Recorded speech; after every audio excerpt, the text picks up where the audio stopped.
जय श्री कृष्ण मित्रों, जय पुरुषोत्तम भगवान। मित्रों, आज આપણે પુરુષોત્તમ માસની વદ 3ની અધ્યાય 18મો પુરુષોત્તમ વ્રતનો પ્રભાવ વાંચીશું અને ત્યાર પછી ઉપવાસના ફળની કથા વાંચીશું। તો આપણે અધ્યાય શરૂ કરીએ। સુત પુરાણી બોલ્યા, હે મુનિ શ્રેષ્ઠો, સુદેવ અને તેની પત્ની ગૌતમી પોતાના મૃત બાળકને ખોળામાં લઈને કલ્પાંત કરવા લાગ્યા અને લાંબો સમય ત્યાં જ બેસી રહ્યા। એટલામાં ચોમાસું ન હોવા છતાં અચાનક વરસાદ તૂટી પડ્યો। ચારે દિશાઓમાં અંધકાર છવાઈ ગયો। પવન જોરદાર ફૂંકાવા લાગ્યો। વીજળીના ચમકારા થવા લાગ્યા। 1 માસ સુધી સતત વરસાદ વરસ્યા કર્યો। સુદેવ અને ગૌતમી કંઈ પણ ખોરાક લીધા વગર ત્યાં જ બેસી રહ્યા। પુત્ર શોકમાં બંને ગરકાવ હતા। ભાગ્યવશાત જે દિવસથી વરસાદ શરૂ થયો હતો એ દિવસથી પુરુષોત્તમ માસ શરૂ થયો હતો। આખા માસ દરમિયાન સતત વરસાદ વરસ્યા કર્યો। બંને નિરાહાર હોવાથી અજાણપણામાં તેમનાથી પુરુષોત્તમ માસનું વ્રત થઈ ગયું। આથી તેના અધિષ્ઠાતા દેવ ભગવાન પુરુષોત્તમ તેમના ઉપર પ્રસન્ન થયા અને આકાશમાં તેમને દર્શન આપ્યા। પતિ પત્નીએ ભગવાનને પ્રણામ કર્યા અને શ્રી કૃષ્ણ શરણમ મમના મંત્રથી તેમનું ધ્યાન ધર્યું। આથી ભગવાને પ્રસન્ન થઈને કહ્યું, હે સુદેવ, હવે તું તારી ચિંતા છોડી દે। અજાણપણે પણ તારાથી પુરુષોત્તમ માસનું વ્રત થઈ ગયું છે, એટલે તે વ્રતના પ્રતાપે કરી મૃત્યુ પામેલ તારો પુત્ર સજીવન થશે અને તેનું આયુષ્ય 12,000 વર્ષનું થશે। તને મર્કંડેય મુનિએ રઘુરાજાને કહેલ કથા કહી સંભળાવું છું।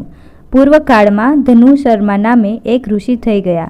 તેમણે 12,000 વર્ષનું ઉગ્ર તપ આદરી અમરપુત્રની ઈચ્છા રાખી હતી। તેના તપથી પ્રસન્ન થઈને દેવોએ તેને વરદાન માંગવા કહ્યું। ત્યારે ધનુ શર્માએ પોતાને અમરપુત્ર મળે તેમ કહ્યું। આથી દેવોએ જણાવ્યું, હે મુનિ, તમે જે માગો છો તેવું હજી સુધી કંઈ બન્યું નથી। અમરત્વ કોઈને પ્રાપ્ત થતું નથી, માટે બીજું કંઈ માગો। ધનુ શર્માએ કહ્યું, આ સામે જે પર્વત દેખાય છે તે જ્યાં સુધી અસ્તિત્વ ધરાવે છે ત્યાં સુધી મારો પુત્ર જીવતો રહે તેમ કરો। દેવોએ તથાસ્તુ કહ્યું। સમય જતાં ધનુ શર્માની પત્નીએ દેવાંશી પુત્રને જન્મ આપ્યો। ઉંમર લાયક થતાં પુત્રને મુનિએ કહ્યું, તું કદાપી કોઈ ઋષિ મુનિઓનું અપમાન કરીશ નહીં। આવી શિખામણ આપવા છતાં ઉદ્ધત પુત્ર વારંવાર ઋષિ મુનિઓ અને બ્રાહ્મણોનું અપમાન કરવા લાગ્યો।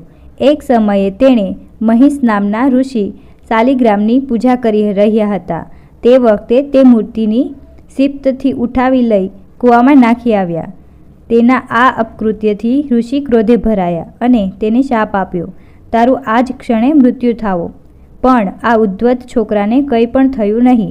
આથી મહર્ષિ ઋષિએ સમાધિ લગાવી જાણી લીધું કે આ સરળતાથી મરે તેમ નથી। ઋષિએ જોરદાર નિશાસો નાખ્યો કે તેમાંથી હજારો પાડાઓ ઉત્પન્ન થયા અને તેમણે પર્વતના ચૂરેચૂરા કરી નાખ્યા। તેની સાથે આ ઉદ્ધત બાળકનું મરણ થયું। ભગવાને સુદેવને કહ્યું, આ કથા પરથી તારે બોધ લેવો જોઈએ કે હઠ કરીને કંઈ મળવાથી તેનું પરિણામ સારું આવતું નથી। તારા પુત્ર સજીવન થઈને હજારો વર્ષનું આયુષ્ય ધરાવતો થશે। તું બ્રહ્મલોકમાં જઈશ, ત્યાં 1000 વર્ષ સુધી ઐશ્વર્ય અને સમૃદ્ધિવાળું રાજ્ય ચલાવીશ। આથી સુદેવે વિષ્ણુ ભગવાનને પૂછ્યું, મારા ઉગ્ર તપને કારણે આ પ્રસન્ન થવા છતાં તે સમયે મને પુત્રફળ આપ્યું ન હતું, જ્યારે આજે તમે પ્રસન્ન થઈને મારા પુત્રને સજીવન કર્યો, તેનું શું કારણ છે?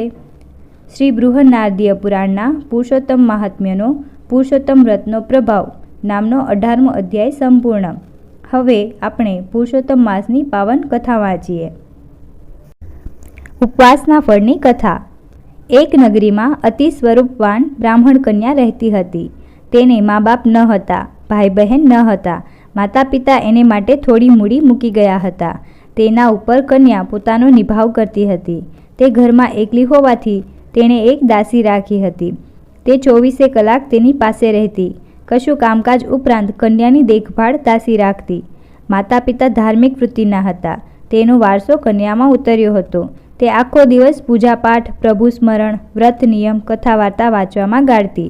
મહિનાના 30 દિવસમાં તે 10 દિવસ નકોરડો ઉપવાસ કરતી ને 7-8 દિવસ એકટાણું કરતી। એવામાં પુરુષોત્તમ માસ આવ્યો। બ્રાહ્મણ કન્યાએ પુરુષોત્તમ માસનું વ્રત લીધું। તે રોજ સવારે નદીએ સ્નાન કરવા જાય, કાંઠા ગોરમાનું પૂજન કરે કથા વાર્તા સાંભળે, ઉપવાસ કરે અને આખો દિવસ પ્રભુ ભજન કરે. દાસી તેનું કામકાજ કરે અને સવાર સાંજ ભરપેટ ખાય. આમ કરતાં 15 દિવસ વીતી ગયા. દાસી એકાએક માંદી પડી. અંતે એની માંદગી એટલી બધી વધી ગઈ કે તે તો પથારીવશ થઈ ગઈ. ઊભા થવાની શક્તિ પણ તેનામાં ન રહી.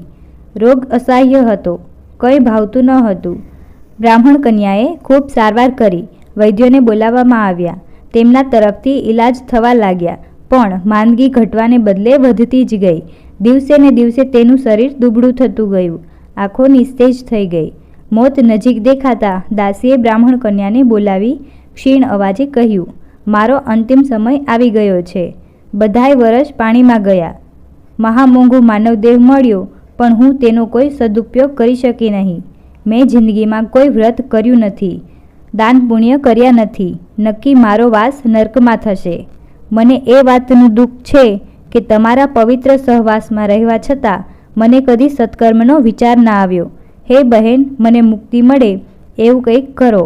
આ સાંભળી બ્રાહ્મણ કન્યાએ એણે આશ્વાસન આપતા કહ્યું, હે દાસી, જીવ માત્રને પોતાના કર્મનું ફળ ભોગવવું પડે છે. આવા કર્મનું ફળ સારું મળે છે. હવે શોક કરવો નકામો છે. અંત સમય તને આ સંતાપ થઈ રહ્યો છે એ પણ સારું છે. આથી કદાચ તારી સદગતિ થાય. બ્રાહ્મણ કન્યાના આશ્વાસનભર્યા શબ્દો સાંભળી દાસીની આંખમાંથી આંસુ વહેવા લાગ્યા. દાસીને રડતી જોઈને બ્રાહ્મણ કન્યાને દયા આવી અને બોલી, હે દાસી, પૂર્વજન્મ પુણ્ય કર્યા હોય તો જ આ ભવમાં ધર્મ ધ્યાન સૂજે છે. છતાં તે મારી ઘણી સેવા કરી છે. તારા લીધે જ હું વ્રત તપ કરી શકું છું. બોલ, તારે શું જોઈએ છે? તારી અંતિમ ઈચ્છા મને જણાવ. હું તારી ઈચ્છા પૂર્ણ કરવા અવશ્ય પ્રયત્ન કરીશ. ત્યારે દાસી ગડગડા સાદે બોલી, બહેન, તમે આ પુરુષોત્તમ માસમાં ઉપવાસ કરી રહ્યા છો. મેં સાંભળ્યું છે કે આ માસમાં ઉપવાસ કરનારને અલૌકિક ફળ મળે છે. કૃપા કરી મને એક ઉપવાસનું ફળ આપો. કદાચ મારું કલ્યાણ થઈ જાય. બ્રાહ્મણ કન્યાએ તરત જમણા હાથમાં જળ લઈ પુરુષોત્તમ ભગવાનનું ધ્યાન ધરીને સંકલ્પ કર્યો કે હું એક ઉપવાસનું ફળ દાસીને અર્પણ કરું છું. તે જ ક્ષણે દાસીએ આંખો ઢાળી દીધી અને એક દિવ્ય વિમાન તેને લેવા માટે આવ્યું. તે વિમાનમાં બેસી દાસી સ્વર્ગે ગઈ. એક દિવસના પુણ્ય બળે દાસીએ ઘણા સમય સુધી સ્વર્ગ ભોગવ્યું. ત્યારબાદ તેનો જન્મ કાશીના રાજાની રાણીના ખોળે થયો અને રાજકુંવરીનું સુખ ભોગવવા મળ્યું. આખી જિંદગી સુખ સમૃદ્ધિ ભોગવી તે અંતે વૈકુંઠને પામી. બોલો શ્રી પુરુષોત્તમ ભગવાનની જય. મિત્રો, વિડીયો સારો લાગે તો નીચે કમેન્ટ કરીને જણાવજો અને અમારી ચેનલને સબસ્ક્રાઈબ કરજો. જય શ્રી કૃષ્ણ.